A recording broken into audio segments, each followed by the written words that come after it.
Hello students, welcome to my YouTube channel Wajid academy. तो फिर से आज हम स्टार्ट करने वाले हैं curved surface area of sphere. तो इसमें मैं डिस्कस करूंगा कर्व्ड भी और total surface area of sphere. तो देखिए, आपके पास यहाँ बोर्ड पे मैंने बनाई हुई है एक स्फीयर। तो इस स्फीयर में आज मैं आपको जो भी बताऊंगा खाली कर्व्ड सरफेस एरिया और total surface area of sphere ही बताऊंगा, क्योंकि मैंने पहले भी डिस्कस किया सिलेंडर, क्यूबॉइड, क्यूब के बारे में। तो अब स्फीयर की बारी आ रही है। मेंसुरेशन के कुछ फिगर्स हैं जो हमारे लिए बहुत इंपॉर्टेंट होती हैं। तो इसमें से बड़े सारे स्टूडेंट्स ये सोचते हैं कि इसका जो कर्व्ड सरफेस एरिया है और टोटल सरफेस एरिया ये याद कैसे रखें, कंफ्यूजन हो जाती है। तो इसका मैं आज अच्छे से एक प्रूफ दूंगा कि जो curved surface area of sphere जो है वो कहाँ से आया है। तो आपको कहीं पे भी कॉम्पिटिटिव एग्जाम में कहीं पे भी दिक्कत नहीं आनी चाहिए। सबसे पहले मैं लिख सकता हूं, यहाँ पे लिख लूंगा कर्व्ड सरफेस एरिया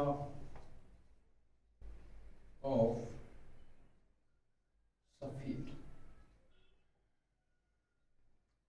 यहाँ पे एक इंपॉर्टेंट कंसेप्ट ये है कि curved surface area of sphere जो होती है हमारे पास 3 डायमेंशनल होती है। तो इसमें से आप एक वॉलीबॉल, कोई भी बॉल ले लो, सिंपल बॉल ले लो, वॉलीबॉल ले लो, कोई भी बॉल ले लो, वो एक स्फीयर है। और दूसरी बात, स्फीयर का इंपॉर्टेंट कंसेप्ट ये है कि स्फीयर में जो है कर्व्ड सरफेस एरिया और टोटल सरफेस एरिया बराबर होती है। सबसे बड़ी बात, क्योंकि इसमें ऐसी कोई स्फीयर में फ्लैट सरफेस नहीं है जिसकी ओर से हम बता सकते हैं कि कर्व्ड सरफेस एरिया और टोटल सरफेस एरिया डिफरेंट हो। तो सबसे पहले आपको ध्यान में रखना है, फिलहाल curved surface area of sphere में लिखूंगा 4 पाई आर स्क्वायर। ये होता है आपके पास 4 पाई आर स्क्वायर, लेकिन इसका ही प्रूफ दूंगा मैं, कभी भी आपको लाइफ में नहीं भूलेगा। तो इसलिए इस 4 पाई आर स्क्वायर को आप अच्छे से देखें, ये आया कहां से, ये मतलब कर्व्ड सरफेस ऑफ स्फीयर है तो है क्यों, यही क्यों है और कुछ क्यों नहीं है। तो इसलिए इसी का प्रूफ दे रहा हूं, कहीं पे भी आपको कंफ्यूजन नहीं होगी। फिर उसके बाद में थोड़ा हेमिस्फीयर के बारे में भी बताऊंगा। फिलहाल मैं इसी का curved surface area of sphere के बारे में बताऊंगा। तो देखिए, आपके पास स्फीयर है। अब स्फीयर होती क्या है, कोई भी बॉल ले लो, और स्फीयर जो है वो एग्जैक्टली हम बोर्ड पे ड्रा नहीं कर सकते। क्यों? क्योंकि वो 3D है। बोर्ड हमारे पास 2 डायमेंशनल है।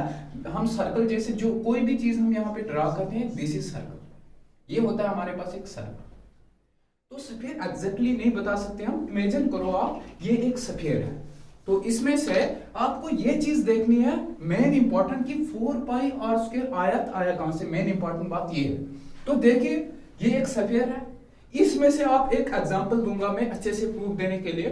तो आप कहीं से भी एक मतलब धागा ला, और इस स्फीयर का जो रेडियस है हमारे पास मान लो 7 सेंटीमीटर है। अगर आपके पास कोई भी बॉल है, वॉलीबॉल ले लो, फुटबॉल ले लो, कोई भी बॉल ले लो। फिलहाल मैं आपके सामने यहाँ वॉलीबॉल ले आता हूँ, क्योंकि मैं वॉलीबॉल खेलना ज्यादा पसंद करता हूँ। तो तब भी मैं कोशिश करूंगा यहाँ पे आपको प्रूफ देने की 4 पाई आर स्क्वायर आया कहां से। तो आप मान लो इस स्फीयर है, कोई वॉलीबॉल है जिसका रेडियस है हमारे पास 7 सेंटीमीटर। अब 7 सेंटीमीटर है रेडियस, और आप उस बॉल के मतलब पूरे चारों साइड क्या करते हो, धागा कवर करते हो। उस बॉल के आपको मतलब पूरा उसमें कवर करते हो, एक धागा लो, और बॉल का जो रेडियस है वो 7 सेंटीमीटर होना चाहिए। अगर उस बॉल के ऊपर आपने पूरा धागा कवर किया, तो उसमें से जितना धागा आपने कवर किया, मान लो इस सर्कल का भी रेडियस है हमारे पास 7 सेंटीमीटर, इसका भी है 7 सेंटीमीटर, इसका भी है 7 सेंटीमीटर, और इसका भी है 7 सेंटीमीटर। ये आपको रेडियस पता है, सेंटर से सर्कल तक की बाउंड्री का डिस्टेंस ये होता है रेडियस। तो अब मैंने ये बोल दिया कि 7 सेंटीमीटर इन 4 सर्कल का रेडियस है, और बॉल का भी रेडियस है 7 सेंटीमीटर। उसके मतलब साइडों से आपने कवर कर लिया पूरा धागा। अब जो धागा आपने कवर किया, जितना धागा उस बॉल को कवर करने में लगा, उतना ही धागा आप वापस इस सर्कल के अंदर डाल दो। अगर वो धागा आपने इस सर्कल के अंदर डाला, इस सर्कल के अंदर डाला, इस सर्कल के अंदर डाला और इस सर्कल के अंदर डाला तो बराबर हो जाएगा। यही था इसका मेन प्रूफ। अब मैं एक्टिविटी विद एक्टिविटी भी दिखाता, बट अभी मेरे पास वॉलीबॉल अवेलेबल नहीं है। मैं उसी के एग्जांपल लेके यहाँ पे आपको प्रूफ दिखाता। फिलहाल में आप इमेजिन करो, आप इमेजिन करो कि ये जो मैं प्रूफ दे रहा हूं ये एक वॉलीबॉल है जिसका रेडियस 7 सेंटीमीटर है, और वो वॉलीबॉल है, उसके साइडों से आपने क्या धागा कवर कर लिया। अगर वो धागा आपने कवर कर लिया, जितना भी धागा कवर हुआ उस पूरे वॉलीबॉल को बाहर की वाली सरफेस पे, उतना ही इन 4 सर्कल को कवर करने में लग जाएगा। अब मैं इसमें क्या मतलब कंक्लूजन यहाँ पे बता सकता हूं, यहाँ पे अगर ये 4 सर्कल हैं, इन 4 सर्कल को वही वाला धागा आप लाओगे, इन 4 सर्कल को कवर करने में लग जाएगा। और सर्कल का कंडीशन ये है, सर्कल का भी रेडियस 7 सेंटीमीटर ही होना चाहिए अगर बॉल का 7 सेंटीमीटर। तो अब जब इन सारे सर्कल को आपने धागा कवर कर लिया, वही वाला एक धागा, तो ये 4 सर्कल के इक्वल आएगा। अब आप बताओ कैसे आएगा 4 सर्कल। तो मैं यहाँ पे एक्टिविटी भी दिखाता, मेरे पास अभी ये चीजें अवेलेबल नहीं है, तो इसलिए मैं आपको शॉर्टकट ही बताता हूँ। तो यहाँ पे आप 4 धागे, वही धागा यहाँ पे कवर करने में इन 4 सर्कल को लगेगा। अब सब जानते हो एरिया ऑफ सर्कल जो है वो होता है हमारे पास pi r square. Area of circle जो होता है पाई आर स्क्वायर, तो इसका भी एरिया पाई आर स्क्वायर, इसका भी एरिया पाई आर स्क्वायर, इसका भी एरिया पाई आर स्क्वायर, और इसका भी एरिया पाई आर स्क्वायर। ये है हमारे पास एरिया, ये है एरिया ऑफ सर्कल। बाकी कुछ नहीं लिखा मैंने, खाली लिखा एरिया ऑफ सर्कल। अब मैं लिख सकता हूं, ये सब जानते, हर कोई जानता है एरिया ऑफ सर्कल जो होता है pi r square, pi r square, pi r square, pi r square. अब जो ये एरिया ऑफ सर्कल जो है pi r square, pi r square, एक ही धागा जो था आपकी सफेयर के कर्व्ड सरफेस में बाहर आपने कवर किया था, वही धागा इन 4 सर्कल को कवर करने में लगेगा। तो अब इसका मतलब क्या हुआ, हमने ये कंक्लूजन देखा कि curved surface area of sphere 4 circle के एरिया के बराबर है। तो मैं लिख सकता हूं यहाँ पे ये 4 पाई आर स्क्वायर, तो मैं आप लिख सकता हूं, तो ये यहाँ पे मैं इरेज कर देता हूं।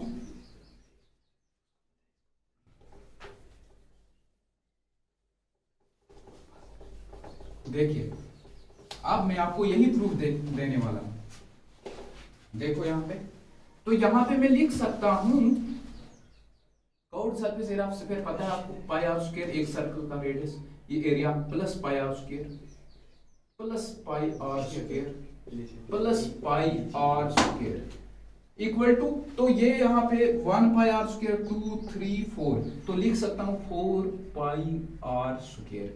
यही था हमारे पास curved surface area of sphere.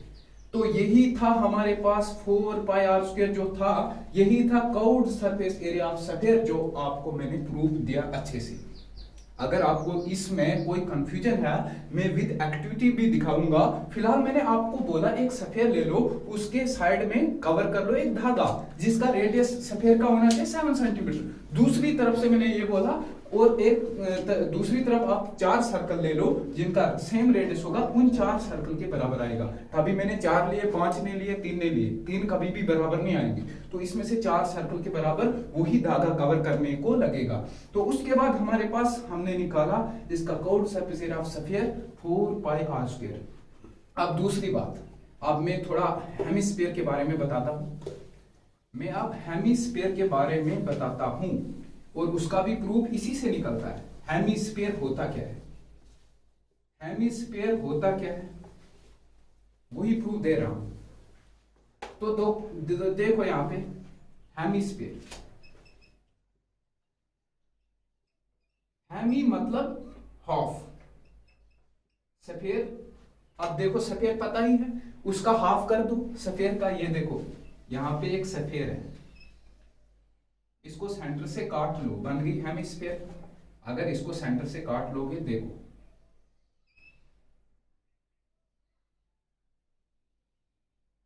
इसको हम बोल सकते हैं हेमिस्फीयर। क्यों? क्योंकि एक स्फीयर को बीच में बराबर काटोगे, एक हिस्सा ऊपर आएगा एक नीचे, तो नीचे वाला हिस्सा या ऊपर वाला हिस्सा, इसको बोलते हैं हम हेमिस्फीयर। अब इसका कर्व्ड सरफेस एरिया कैसे निकालोगे? आपने curved surface area of sphere निकाला, वो 4πr² है। इस मतलब यहां से हम ये देख सकते हैं, जब इसका हाफ करोगे तो 2πr² आएगा। इसका प्रूफ अच्छे से आ गया आपको। ये याद रखना है कि curved surface area of sphere जो है 4πr² है टोटल स्फीयर का। अगर आप हेमिस्फीयर की बात करोगे, हेमिस्फीयर मतलब उसी बाल को आपने सेंटर में काट दिया, एक हिस्सा ऊपर गया एक नीचे, तो उसमें से हेमिस्फीयर ऊपर भी गया और नीचे भी हेमिस्फीयर है। उसी हेमिस्फीयर का एरिया निकालोगे कर्व्ड सरफेस एरिया, वो आएगा 2πr²। ये लिख सकता हूं मैं, curved surface area of hemisphere लिख सकता हूं इक्वल टू 2πr², क्योंकि स्फीयर का 4πr², इसका हाफ कर देंगे तो 2πr² ही आएगा। तो इसका प्रूफ मैंने बहुत अच्छे से दिया। तो यही था हमारे पास curved surface area of sphere. Maximum students को कंफ्यूजन रहती है कि 4πr² ये आया कहां से, तो कॉम्पिटेटिव में याद रखने के लिए बहुत अच्छा प्रूफ दिया मैंने। तो इसलिए इस हेमिस्फीयर का भी इसी से निकलता है कंक्लूजन। इसका कोई प्रूफ नहीं है ज्यादा, जो आधा कर दो एक स्फीयर को तो हेमी बन गया। हेमी का मतलब होता है हाफ, आधा, तो उसमें हमने कर्व्ड सरफेस एरिया को भी तो आधा ही कर लिया, बाकी कोई इसमें खास उतनी चीज नहीं है जो आपको याद रखनी है। तो अगर आपको ये वीडियो थोड़ी सी भी पसंद आए तो प्लीज सब्सक्राइब कीजिएगा मेरे चैनल को। Thank you for watching.